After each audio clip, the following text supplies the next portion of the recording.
Estão vendo? Sim. Ah, legal. Então, gente, como eu dizia, tenho 42 anos, como o Thiago disse, já tenho mais de 20 anos de experiência no mercado. Hoje eu atuo como chefe de melhoria contínua e de engenharia industrial numa empresa chamada Schaeffler. Não sei se vocês conhecem, mas se vocês têm carro, é bem provável que vocês usem alguns dos nossos produtos. Mas fora isso, assim, fora da Schaeffler, eu gosto muito de estar em movimento de atividades, então eu dou aula em faculdade, faço projetos, faço consultoria, enfim, tenho uma vida extremamente ativa fora da Schaeffler.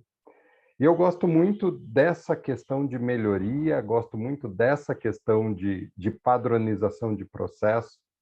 Eu brinco que não é uma profissão, é um estilo de vida. E tudo que você olha, você quer melhorar, você quer evoluir. E eu queria começar falando para vocês que empreendedorismo, eu trabalho na iniciativa privada, mas assim, eu trabalho numa empresa e normalmente eu presto serviço para empresas e para empreendedores.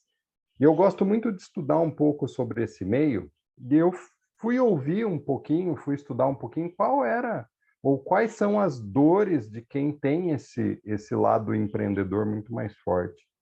E eu vi assim que seja no empreendedorismo offline ou online, independente de que ramo de empreendedorismo seja, o você fazer uma boa gestão empresarial é sempre um desafio. E é nisso que eu queria conversar com vocês nessa noite para trocar uma ideia sobre isso.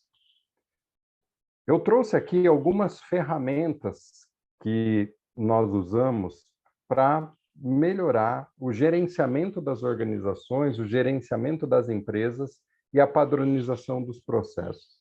A ideia aqui não é ensinar vocês a usar, não é discutir a fundo o uso das ferramentas, mas eu queria mostrar para vocês que elas existem e que, com um pouquinho mais de pesquisa, um pouquinho mais de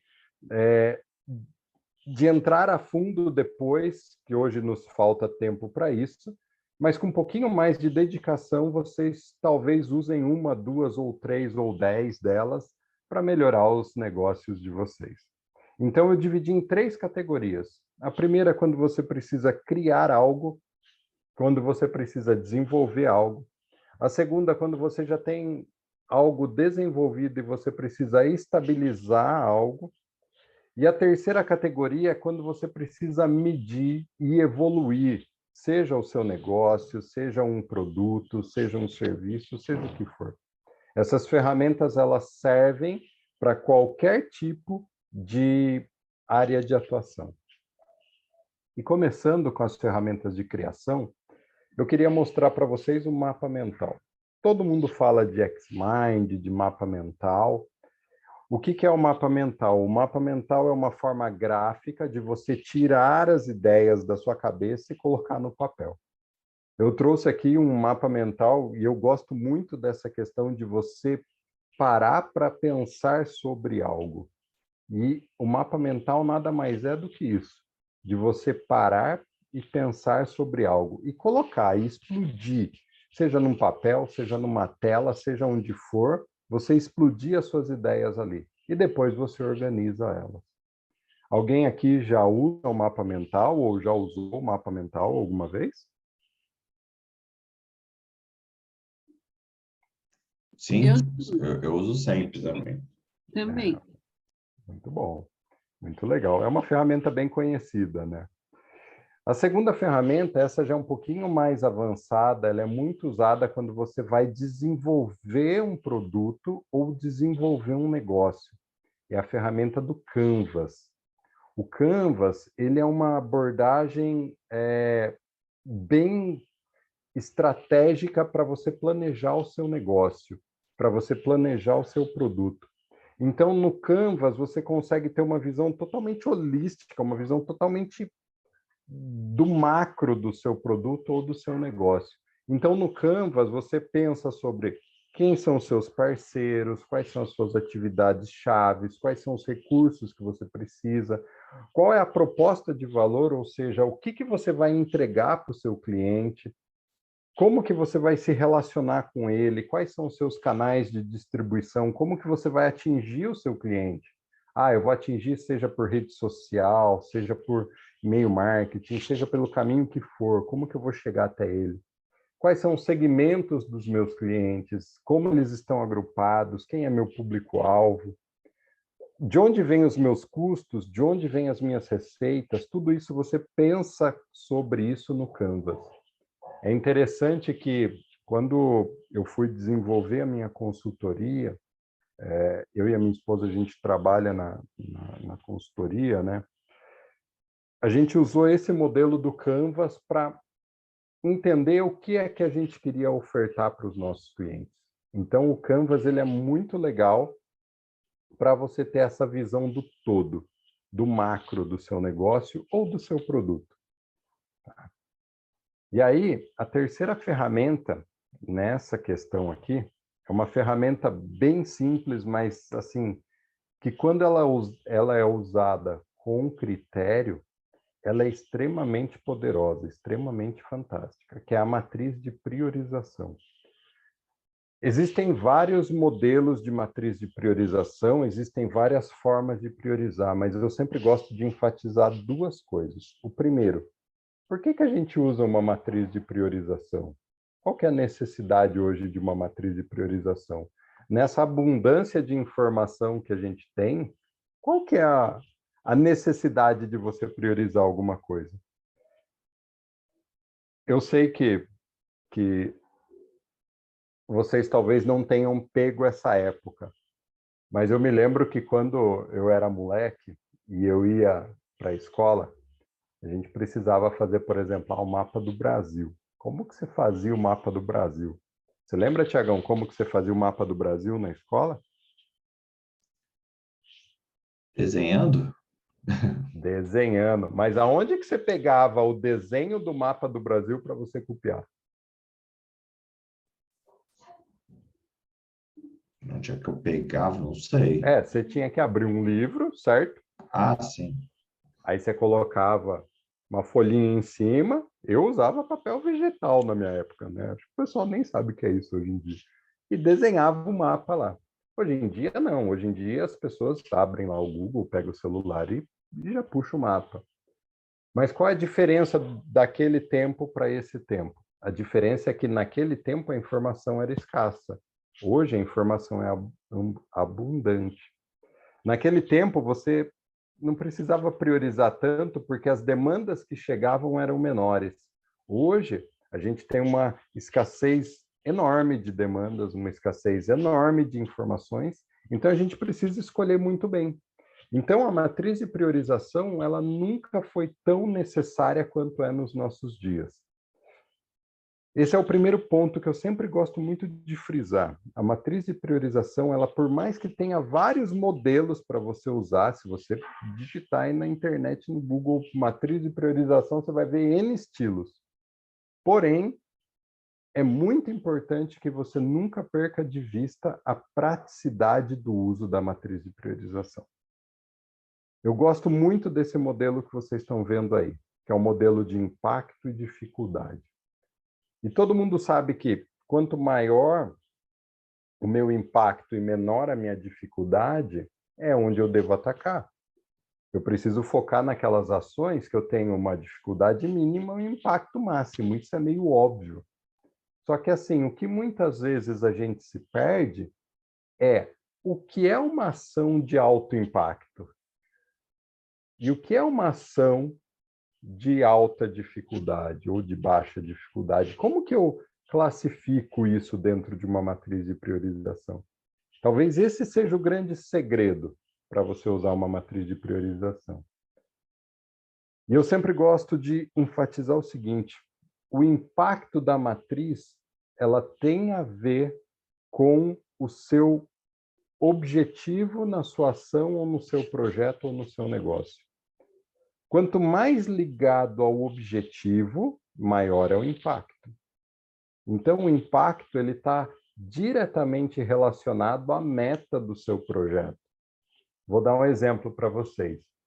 Imagina que você quer escalar o seu negócio. Hoje você tem o seu negócio numa abrangência estadual ou numa abrangência nacional, e você quer escalar isso numa abrangência internacional, por exemplo. Aí você começa a fazer algumas discussões, você começa a conversar ali com o seu time, com as pessoas que estão trabalhando com você, e aí alguém dá uma ideia assim, puxa, olha, vamos fazer o seguinte, a gente podia trocar o nosso fornecedor logístico, nosso parceiro logístico. Hoje o parceiro logístico que a gente usa, ele tem um tempo de entrega de 2 dias aqui para o estado de São Paulo, e entrou um novo player na jogada, e esse cara, no estado de São Paulo, ele leva apenas 1 dia para qualquer cidade. Legal, muito bom, preço compatível, tal. Qual que é o impacto disso para o seu projeto de escalar o seu negócio internacionalmente? É um baixo impacto. Por mais que essa ação seja uma ação muito legal e muito boa para os seus negócios localmente falando, para o seu negócio local, para a sua ideia de escalar o seu negócio internacional, isso não faz tanto sentido. Então, é um baixo impacto. Então, o impacto alto é sempre aquilo que vai de encontro ao objetivo, à meta do seu projeto ou do seu negócio. E com relação à dificuldade, qual que é a classificação de uma dificuldade alta ou uma dificuldade baixa? É o seguinte, toda vez que você tem o poder de executar aquela ação com os seus próprios recursos, seja da sua própria ação ou das pessoas do seu time, é uma baixa dificuldade. Toda vez que você precisa submeter aquela ação a um terceiro que não faz parte ali do seu time, do time do projeto ou do time da sua empresa, isso se torna uma dificuldade alta. Pensa comigo, se você tem uma ação que você vai gastar R$100.000 para executar, mas dentro da sua empresa você tem esses R$100.000 e você é a única pessoa que pode aprovar ou não esse gasto, essa ação é uma ação de baixa dificuldade. Agora, se a sua ação ela vai demandar R$50.000, ou R$20.000, ou R$10.000, mas você não tem esse valor e você precisa pegar um empréstimo, você precisa fazer um financiamento, essa é uma ação de alta dificuldade, porque você depende de um terceiro que não está ali no seu raio de ação direto para executar. Tá claro, gente? Algum comentário, alguma dúvida nesse ponto? Não, tudo ok. Tranquilos? Muito bom. Tranquilo. Então, assim, as ferramentas de criação que eu queria trazer para vocês são essas 3. É óbvio que a gente tem muito mais. Tem muito mais do que essas 3. A gente tem Value Stream, a gente tem N outras ferramentas de criação. Mas é legal que essas 3 são as mais usadas, são as básicas. E aí eu queria falar um pouquinho para vocês sobre ferramenta de estabilização. Quando eu já tenho o meu negócio concebido, mas eu preciso estabilizar. E por que é tão importante eu estabilizar o meu negócio ou o meu processo? Alguém tem alguma ideia do porquê que é importante eu estabilizar?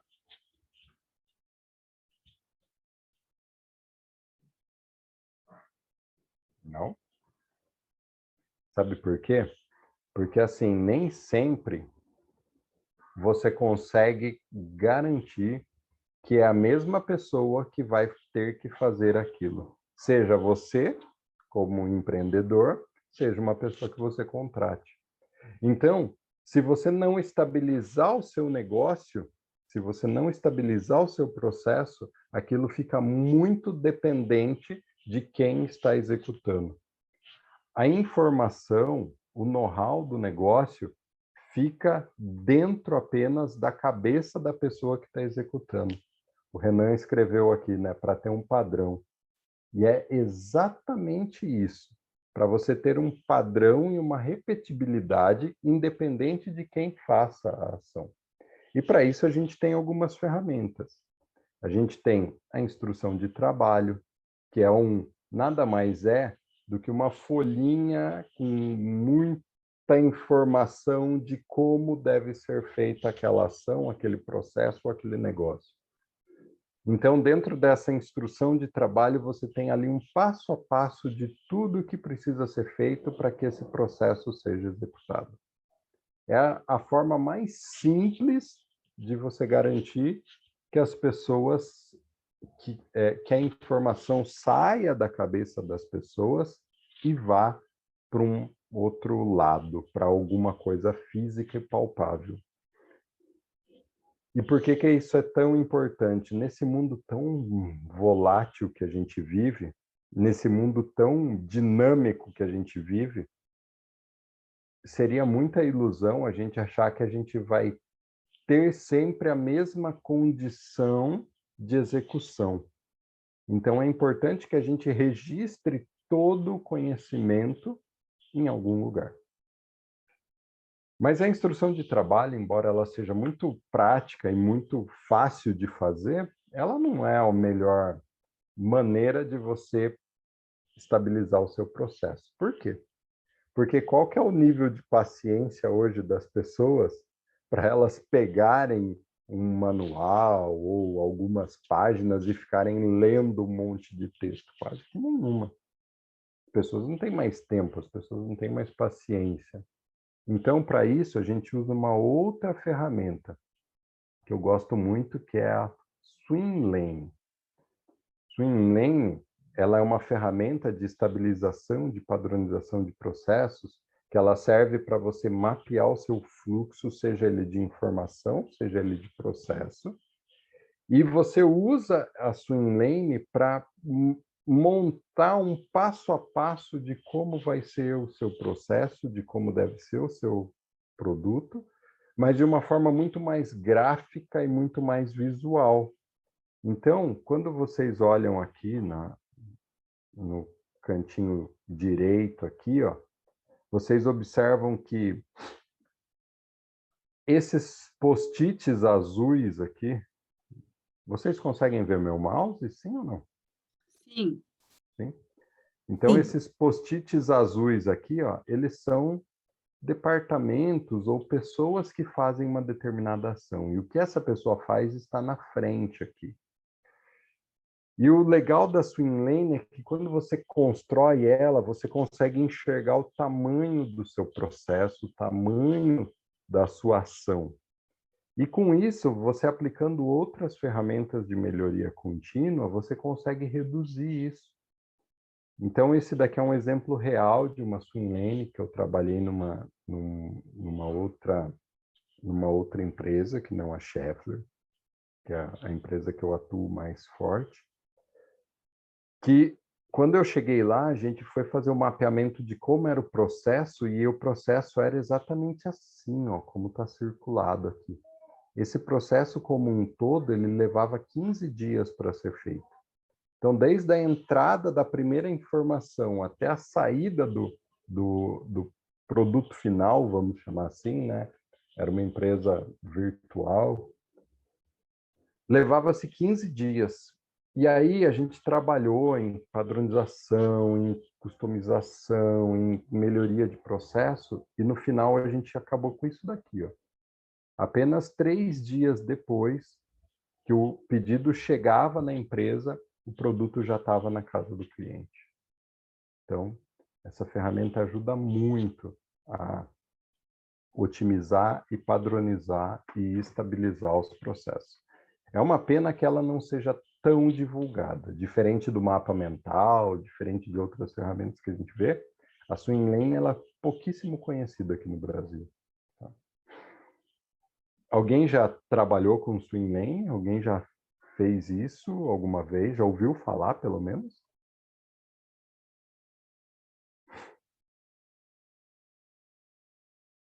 Não? Essa é difícil de ver por aí, né? Essa é mais complicadinha. Ela é simples de usar, mas é muito pouco usada ainda. E aí, uma outra ferramenta, ela é simples, ela é bem conhecida também, é a matriz RACI. A matriz Hasse, ela diz quem deve ser o responsável por uma ação, quem tem autoridade sobre aquela ação, quem deve ser consultado e quem deve ser informado. Ela é uma matriz muito boa quando você tem um processo ou um produto que envolve muitas pessoas. Quando envolve muitas pessoas, as pessoas acabam se atropelando um pouco. Então, é muito bom você usar a matriz Hasse para falar, olha, quem precisa fazer isso é o João, é o José, é a Carla, é a Ana, é a Maria. O José é o responsável pelo negócio, mas na próxima etapa o responsável virá a Carla, e assim sucessivamente. Então ela deixa de uma forma muito clara, muito explícita, quem são as pessoas que devem atuar sobre aquele processo e qual é o papel dessa pessoa.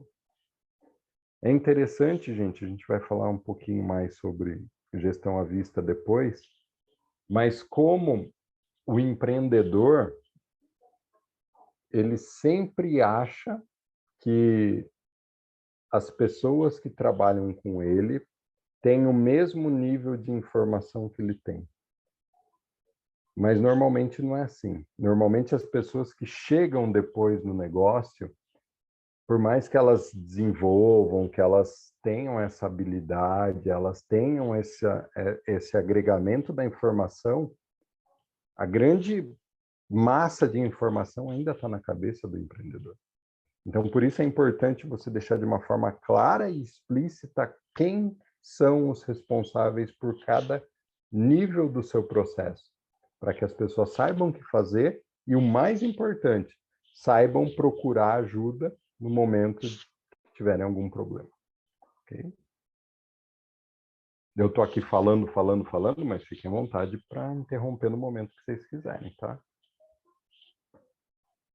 E aí, a próxima ferramenta que eu queria falar com vocês é sobre o I5S. O 5S ele é uma metodologia que deriva do Lean Manufacturing, que é um conceito da fabricante de automóveis Toyota.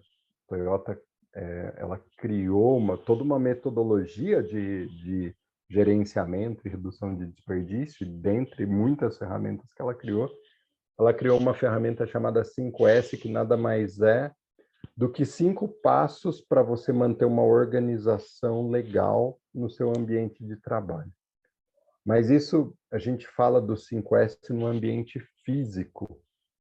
Mas aí, nos últimos 20, 25 anos, com esse aumento do ambiente digital, e esse volume maluco de informação que a gente tem hoje, o 5S ele passou por uma transformação e ele deixou de ser apenas uma ferramenta física, ou melhor, uma ferramenta de aplicação física, e ele passa a ser também uma ferramenta de aplicação digital, que é o I5S. E aí o I5S ele prega que você deve organizar as suas informações de forma que qualquer pessoa consiga rapidamente chegar até a informação que precisa. Quem aqui nunca ficou perdido procurando um relatório, né? Eu achei que estava nesse Drive, eu achei que estava no Google Drive, eu achei que estava na nuvem. Não, deve estar no meu HD, deve estar no meu HD externo, deve estar em tal lugar. E você procura em 38 pendrives e um monte de coisa e não acha. Por quê? Porque falta o I5S, que você consegue otimizar. E o I5S ele é tão bacana que, uma vez bem aplicado, você consegue reduzir o seu volume de armazenamento de dados. Só para vocês terem ideia, da última vez que eu trabalhei eu fui chamado numa empresa que eles tinham um servidor, eles armazenavam os dados num servidor externo, porque era uma empresa de médio porte, e eles tinham um volume muito grande de dados, e eles tinham medo de sofrer alguma pane, algum acidente e tal. Então, eles faziam um backup de todos os dados da empresa num servidor externo. Até aí, ok, uma prática super comum e tal. Mas o problema é que eles geravam muitos e muitos dados e eles estavam indo para um terceiro... como que eu posso dizer? Eles estavam triplicando muito rapidamente o volume de dados que eles precisavam armazenar e, com isso, eles estavam gastando muito dinheiro nesse servidor externo. E aí eles me chamaram para que a gente pudesse fazer um projeto juntos para reduzir a quantidade de dados armazenados. Num primeiro momento, eles queriam melhorar o processo deles para diminuir a geração dos dados para ter que armazenar menos dados. Até aí, legal, faz muito sentido. Mas quando eu cheguei lá, eu observei que além desse potencial de melhorar o processo para gerar menos dados, a forma que eles armazenavam os dados era muito ineficiente. Então, eles duplicavam dados. Por exemplo, o cliente A, ele tinha o mesmo cadastro, era usado em várias etapas do processo. Então, eles, para terem acesso rápido, eles guardavam isso em vários lugares diferentes. Então, a gente organizou tudo e eles reduziram em mais de 30% a quantidade, a necessidade de armazenamento que eles tinham naquele momento. É lógico que isso não é um negócio estático, né? Vocês, melhor do que ninguém, sabem o quanto você trabalhar com dados é um negócio dinâmico. Mas uma vez que você entenda a linha de raciocínio, isso começa a ficar muito mais natural. Então, o E5S é uma ferramenta bem bacana para você fazer esse gerenciamento de dados de uma forma bem eficaz. Alguém já trabalhou com isso, já pensou nisso ou já fez algum tipo de projeto visando essa melhoria da organização dos dados?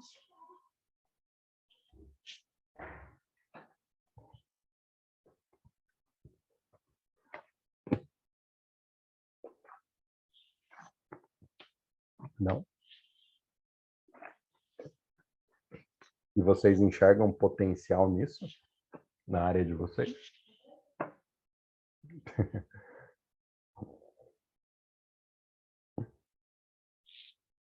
Vocês acham que na área de atuação de vocês conseguem?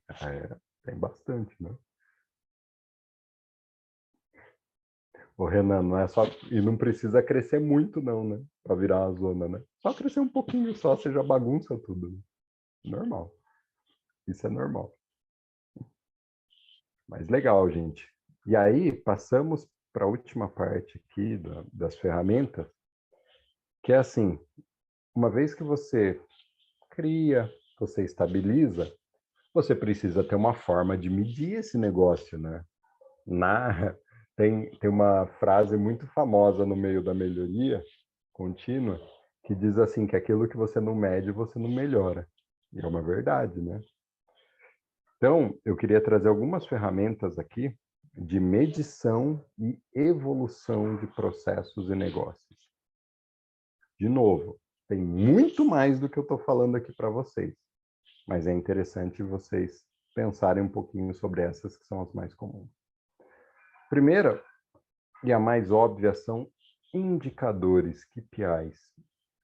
KPI nada mais é do que algo que você usa para monitorar se o seu produto, se o seu processo, se o seu serviço ele está ok ou não está ok. Simples assim. Eu sempre gosto muito de usar o exemplo de que o seu mostrador de gasolina do seu carro é um indicador. Se ele está com o ponteirinho lá, está com o numerinho bonitinho, cheio, tá ok. Se está indo para o vermelho, tá ruim. É a forma mais simples de você entender o que é um indicador. Porém, não basta você ter um indicador, não basta você saber o que é um indicador, mas para você ter um bom indicador, ele tem algumas características. Por exemplo, ele precisa ser um indicador fácil de ler. Você tem que bater o olho e já saber se aquilo lá está bom ou não está. Você não pode ficar pensando muito, você não pode ter que ficar fazendo conta, estudando, não. Você bateu o olho, você sabe se está bom ou não está. Quer um exemplo simples? Pega a sua conta bancária. Se você abriu lá o seu saldo do banco, tá vermelho, tá bom ou tá ruim? Não precisa fazer muita conta. Se abriu lá, tá vermelho, você sabe que lascou, tá ruim o negócio. Então tem que ser fácil de ler. Outra coisa, ele tem que ser coletado num curto espaço de tempo. Por quê? Para você ter uma reação rápida. Não adianta você ter um indicador que você mede ele uma vez por ano. Qual que é o meu nível de satisfação dos meus clientes? Eu vou fazer isso todo ano. Tá, mas se você tiver ruim, você morreu. Seu negócio não vai durar um ano. Você vai morrer antes disso. Outra coisa, precisa ter um responsável definido. Por quê? E aqui cabe a famosa frase: cachorro de dois donos morre de fome. Se o indicador ele não tem uma pessoa que é responsável por ele, ninguém vai olhar. Ele precisa ter metas e limites. Poxa, quando chega nesse valor aqui, eu tenho que tomar uma ação. Quando abaixa desse valor aqui, eu preciso fazer alguma coisa. Então, tem que ter meta e limite. E tem que ser preenchido pelo usuário. Quando eu falo usuário, não é pelo cliente. Não é pela pessoa que vai usar o seu produto ou usar o seu serviço. É o usuário do indicador. Puxa, eu sou o dono do negócio e eu vou usar esse indicador para dirigir o meu negócio, para levar para a direita ou para a esquerda, então eu tenho que preencher esse indicador. Por quê? Porque uma vez que eu preencha, eu vou entender ele, eu vou conseguir ver no detalhe para onde as coisas estão caminhando. E um último ponto é assim, eu tenho que ter um acompanhamento de evolução. Não adianta eu chegar e falar assim, poxa, hoje foi bom. Tá, mas e ontem? Ontem foi bom também? Ou anteontem foi bom também? Como tem sido a sua tendência? Como que você tem se comportado ao longo do tempo? Você está crescendo ou você está caindo? Eu sempre gosto de pensar, gente, e é uma verdade, que nada, nada, nada nesse mundo é estático. Nada, nada, nada nesse mundo é estável. Nós nunca estamos caminhando numa reta. Ou a gente está subindo ou a gente está descendo. Vocês querem um exemplo bem, bem simplista disso? Se você controla o seu peso, né? Poxa, eu gosto de malhar, tal, quero dar uma segurada, quero ter um shape bacana, tal. Você controla o seu peso. Ou você está engordando ou você está emagrecendo. Você nunca vai se pesar numa semana, daí na outra semana vai ter exatamente o mesmo peso. É muito difícil. Então, ou você está subindo ou você está descendo. Por isso é tão importante esse acompanhamento de evolução. Ok? E aí você tem indicadores de tudo quanto é tipo, do jeito que você quiser ver, para o lado que você quiser olhar. Você tem indicador estratégico de capacidade, de produtividade, de qualidade, de performance, de tudo quanto é tipo. Você tem indicador. Gestão à vista. A gestão à vista ela está muito ligada aos indicadores, mas tem uma pequena diferença.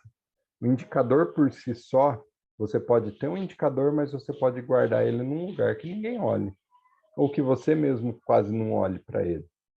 Mas a grande sacada aqui é essa ferramenta de gestão à vista, seja via dashboard, via planilha, via o que for, é que o racional por trás da ferramenta de gestão à vista é que você esteja sempre de olho naquilo que é importante para o seu negócio. Que você esteja sempre com os seus números na sua cara, Porque aquilo que você monitora todo dia, isso tem uma teoria por trás, não é achismo ou sorte, não, mas aquilo que você monitora com frequência tem uma chance de 20% de ser aquilo que você monitora com frequência, você olha para aquilo com frequência, evolui 20% só pelo fato de você estar sempre olhando para aquilo. Mas não é mágica, é porque uma vez que você olhe para aquilo, você começa a se preocupar com aquilo e tomar ações para aquilo melhorar. Isso é é fato. Faça esse teste. Há um tempo atrás, eu comprei um apartamento. E eu comprei um apartamento na planta. E eu reuni a família, reuni minha esposa, minhas filhas. E a gente tomou a decisão em conjunto. E a gente gosta muito de passear, de viajar, de comer fora e tal. E aí eu chamei a galera e falei, pessoal, é o seguinte, ó, compramos o apartamento, ele vai ficar pronto daqui a tanto tempo, mas nesses primeiros meses a gente precisa dar uma segurada nas contas para que a gente possa dar esse gás para quando a gente pegar o apartamento mobiliar, deixar do jeito que a gente quer. Todo mundo está de acordo? Ah, estamos de acordo. E aí eu percebi que, assim, a gente se fechou ali, a gente fechou um pacto ali, legal, bacana, todo mundo concordou. Mas na hora que chegou no dia a dia, na hora que aquela emoção passou, aí a galera esqueceu. Então, depois de 1, 2, 3 meses, aí minha esposa falou, poxa, a gente não foi mais naquele restaurante. Aí minhas filhas falaram, pai, eu queria ir naquele parque, não sei o quê. E o que eu fiz para controlar isso? O que eu fiz, Daniel, para controlar isso? Eu peguei uma foto do folder do apartamento e colei na porta da geladeira. Cara, faça isso, você vai ver a diferença. Toda vez que alguém chegava e falava, a gente não saiu, eu chamava até a geladeira e falava assim, a gente não está saindo por causa disso aqui. E aí dava aquele, puxa, é mesmo, tem um apartamento, vamos lá. E as coisas melhoraram. Por quê? Gestão à vista. Aquilo que a gente olha, aquilo que a gente monitora, a gente evolui. E aí, gente, falando de evolução, tem uma ferramenta chamada Kaizen. O nome é engraçado, também vem do japonês. E o Kaizen nada mais não significa nada além de mudar para melhor. Então, o Kaizen, ele significa você evoluir alguma coisa, mas não é simplesmente evoluir. Ele tem toda uma sistemática de evolução. Então, primeira coisa que você faz é você identificar os seus desperdícios. Você vai lá, olha aonde as coisas estão acontecendo e você vê o que você está desperdiçando. Aí você planeja o que você vai fazer. Aí você faz. Você vê se aquilo que você fez deu certo. Se deu certo, você padroniza, você estabiliza. Se estabiliza, você celebra isso e faz de novo. É sempre um círculo, sempre fazendo, sempre fazendo. Existem empresas que têm essa metodologia muito enraizada, que elas usam uma semana para fazer Kaizen. Então, tipo assim, ela para na segunda e na sexta-feira ela faz Kaizen. De segunda a sexta ela faz Kaizen. Existem empresas que elas não podem parar por uma semana o seu processo. Então, o que ela faz? Ela faz o Kaizen no final de semana. Da sexta-feira, quando ela fecha as portas, da sexta-feira até o domingo à tarde. Existem outras empresas, por exemplo, empresas digitais, normalmente quando elas vão fazer Kaizen, elas pegam o fluxo de tráfego do seu negócio e detectam aquele momento em que tem um menor acesso às suas plataformas. E naquele momento de menor acesso, durante um determinado período de tempo, elas fazem Kaizen. Por exemplo, das 2 às 3 da manhã, eu não tenho muitas visitas no meu site ou no meu marketplace. Então, beleza. Então, durante uma semana, 2 semanas, das 2 às 3 da manhã, a gente vai derrubar o site para fazer as melhorias que a gente precisa fazer. E é muito legal o Kaizen. Kaizen é um negócio que você atua e você vê o resultado num curto espaço de tempo. É uma das minhas ferramentas favoritas. E aí, por último, mas não menos importante, existe a análise de função. Essa é uma ferramenta um pouco mais complexa, um pouco mais trabalhosa, mas ela é muito útil para o empreendedor. Por quê? Porque ela mostra quando você precisa contratar alguém para o seu negócio. Ela mostra se você precisa contratar alguém e se aquelas pessoas que você contratou, se elas estão entregando ou performando no nível que você gostaria que elas performassem. Às vezes você tem lá 3 pessoas no seu negócio, e aí você percebe, ou você tem a impressão que o fulaninho A é o cara que mais trabalha. Quando você faz análise de função, você pega esse desbalanceamento. Puxa, o A está muito ocupado, o B está pouquinho, o C está mais. Você consegue distribuir o trabalho entre eles de forma que você consiga ter mais entregas com o mesmo número de pessoas. Ou a análise de função, ela mostra que para você subir 20% da sua entrega, por exemplo, você precisaria contratar mais uma pessoa. Então, é uma ferramenta muito, muito, muito interessante. É um pouco mais complexa, demanda um pouquinho mais de tempo, mas é muito legal de se usar. Ok, gente? Alguém tem algum comentário, alguma dúvida sobre as ferramentas? Senão a gente passa para a última parte que eu preparei aqui para vocês.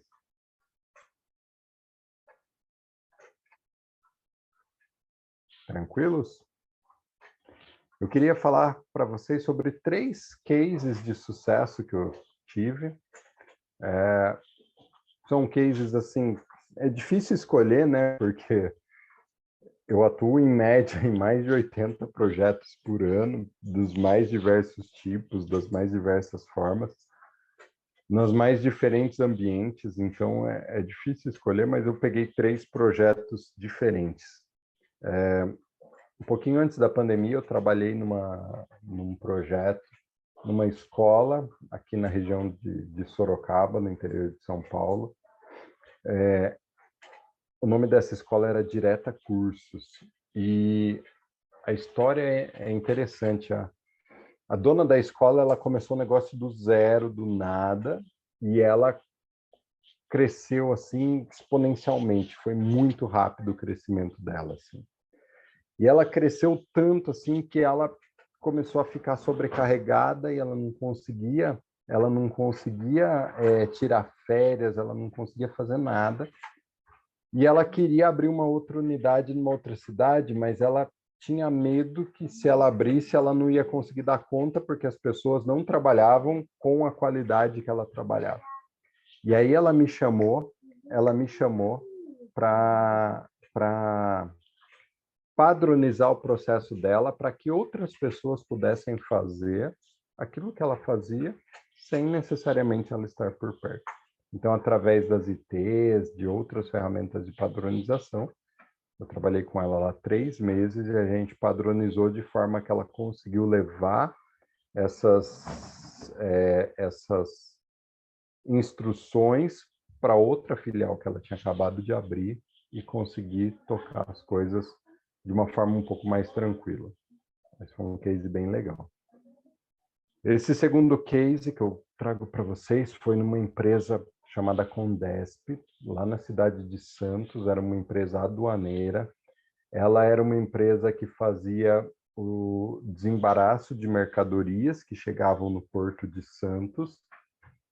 E assim, os containers chegavam no Porto de Santos e essa empresa, ela pegava toda a papelada das mercadorias e fazia a entrada das notas fiscais, o desembaraço junto à alfândega, tudo certinho.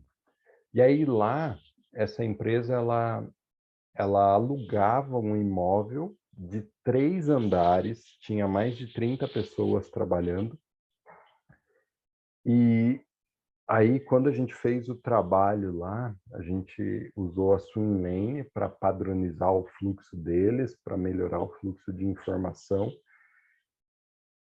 de forma que a informação ela começou a circular muito mais rápido. E nessa da informação circular muito mais rápido, eles conseguiram deixar de usar 3 andares de um prédio para usar apenas 2 salas.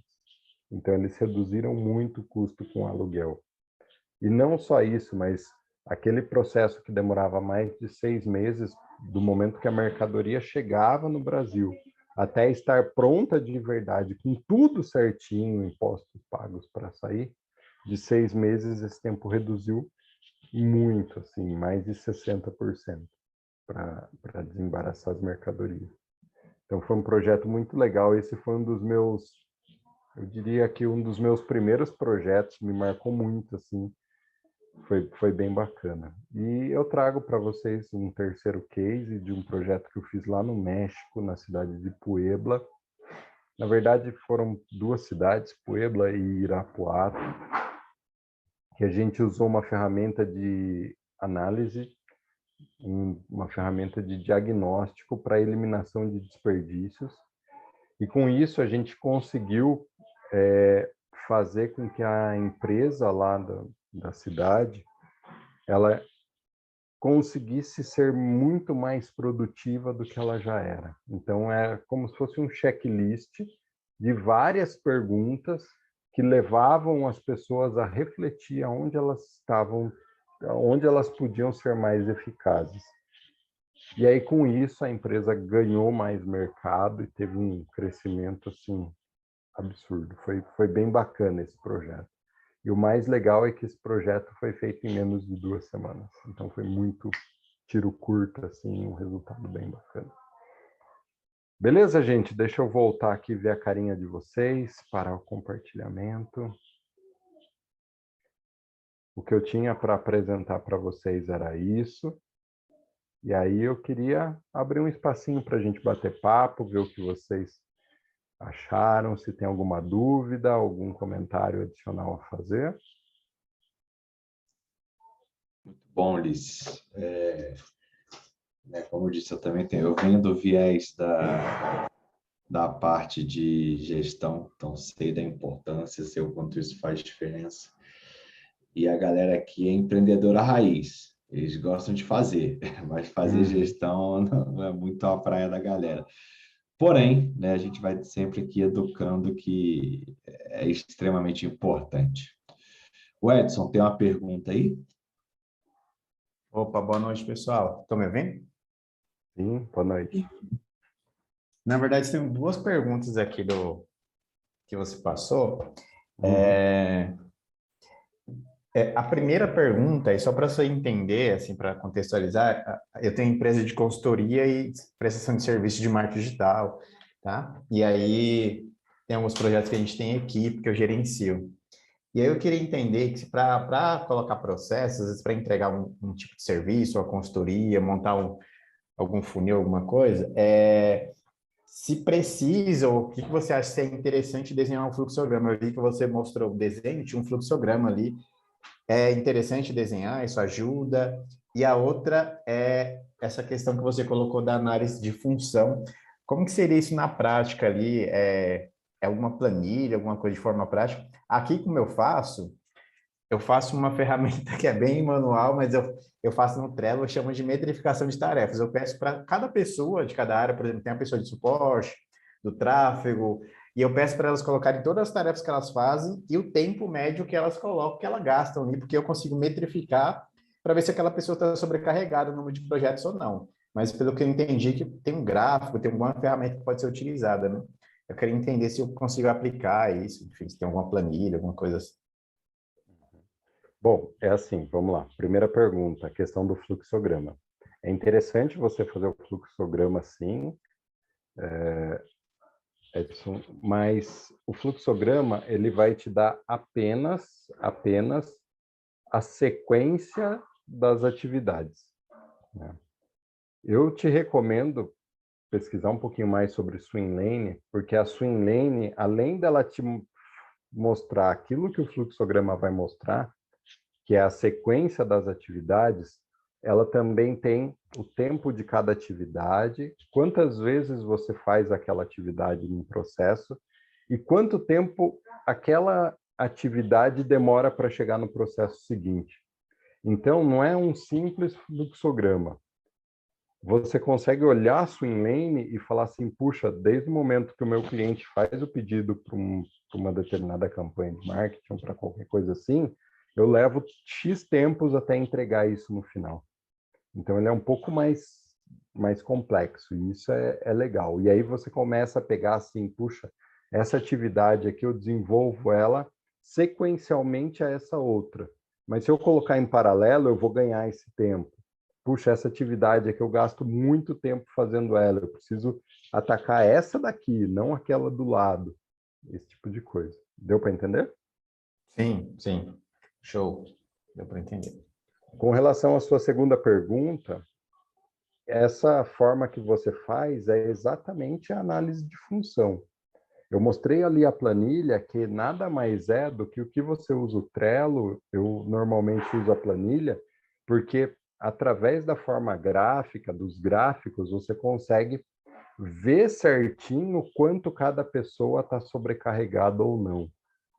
E ali, se você observar no gráfico, se me permite, eu vou até compartilhar a tela de novo, que talvez a grande sacada da análise de função seja essa.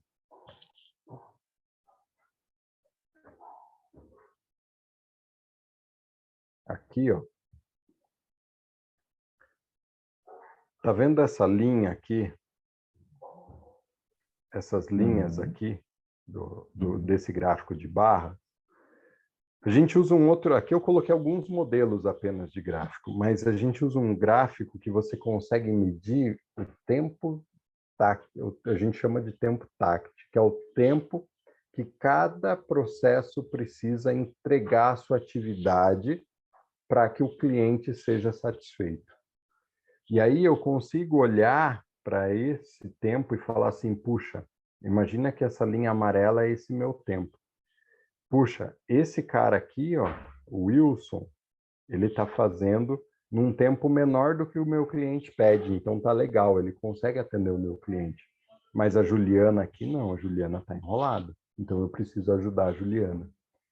Então, a grosso modo, eu diria assim, você faz uma análise de função pelo que você me falou, sim, mas a planilha, que normalmente eu uso, ela dá mais possibilidades de você fazer as análises estatísticas depois e balancear melhor o tempo da sua equipe.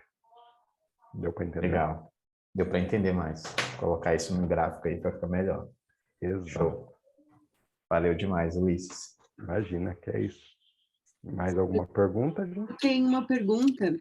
Primeiro, na verdade, assim, no Swing, né, Swing Later que fala, eu Isso. consigo identificar o mapa de relacionamento dentro dele, porque assim, eu estava confundindo ali o organograma, certo? Que você monta o organograma da empresa e coloca lá os processos, e daí eu não conhecia essa outra ferramenta, mas daí eu queria saber se dentro dela você consegue identificar esse mapa de relacionamento. Sim. Mariana, muito legal a sua pergunta. Mariane, muito legal a sua pergunta. E é assim, ó, a Swim Lane, quando a gente faz ela, o legal dela é que a gente mede sempre 3 indicadores para dizer se o meu processo é saudável ou não. O primeiro é o tempo total da atividade. Então, assim, desde da primeira caixinha ali até o final dela, quanto tempo tem isso? Tem 3 dias, tem 5 dias, tem 10 dias. Então, esse é o primeiro indicador. O segundo indicador é a quantidade de oportunidades que eu acho ali de melhoria. Puxa, ó, aqui dá para melhorar, aqui dá para combinar, aqui dá para eliminar essa atividade, pular para a próxima. Mas o terceiro e o mais legal é exatamente essa questão do relacionamento entre as... A gente chama de swim lane, porque swim lane em inglês é raias de natação. E ela fica exatamente com essas raias. E aí, quando você muda de uma raia para outra, que significa quando eu tenho uma pessoa fazendo uma atividade, eu passo para a próxima pessoa, a gente chama isso de intersecção. E quanto mais intersecção eu tenho, pior é o meu processo. Então, esse relacionamento que você fala seria o terceiro e o mais importante indicador que eu meço na Swim Lane. Quanto menos intersecções eu tenho, mais eficaz é o meu processo e mais ágil ele é. Então, eu consigo sim identificar. E é muito legal.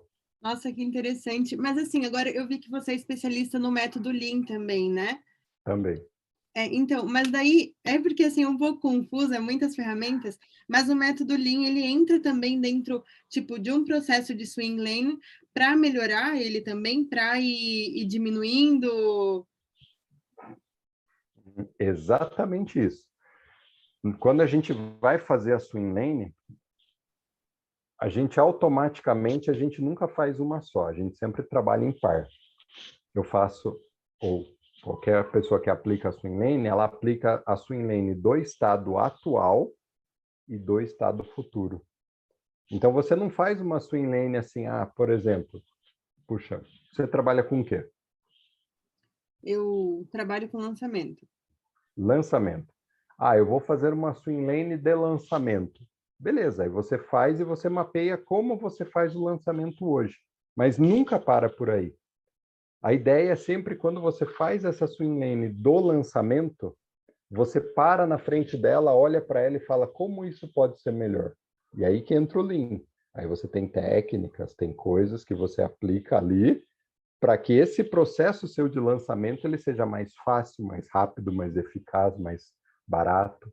E aí você aplica o Lean para fazer a segunda swing lane, que é aquela redução do processo de lançamento que eu mostrei para vocês ali. Entendeu? Entendi. Bem claro. Você está precisando abrir o teu perfil do Instagram que está fechado para poder fazer algum conteúdo ali, porque tem bastante coisa importante. Eu estou com bastante dúvida aqui, mas se eu ficar, eu vou ficar 5 horas falando. Então, depois eu vou te chamar lá no Instagram. Tá bom. Não, top. No final, o Ulisses também deixa gente. os contatos para a gente tirar as dúvidas. E ó, Ulisses, a Mari já vendeu o peixe dela. Já pega o especialista, Mari.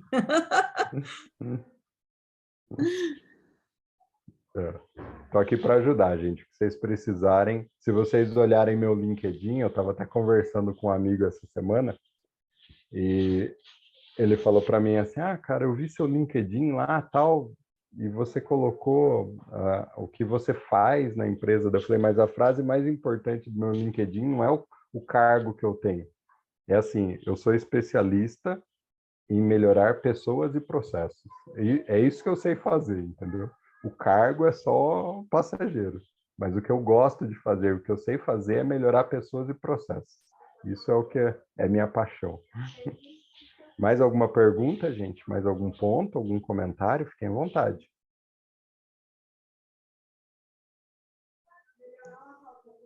Acho que eu te agradecer, Ulisses, pelo seu tempo, pelo conteúdo riquíssimo. Acho que a galera curtiu pra caramba. Como o empreendedor não tem muito processo, muita gente acaba vendo a gravação depois. Uhum. Mas muito obrigado aí pelo deixar os contatos aí. E muito obrigado pela disponibilidade. Eu que agradeço, gente. É um prazer estar aqui com vocês. Agradeço a Anti-Escola pela abertura. É sempre legal trocar essa ideia, bater esse papo. Me enriquece demais. E tá aí os meus contatos. Fiquem à vontade para me procurar da forma que vocês quiserem. Tá bom? Estou aqui para ajudar. Tá ótimo. Obrigada. Obrigado, gente. Boa noite, pessoal. Valeu. Tchau, tchau. Boa noite. Boa noite, Tchau, pessoal. Boa noite. Boa noite.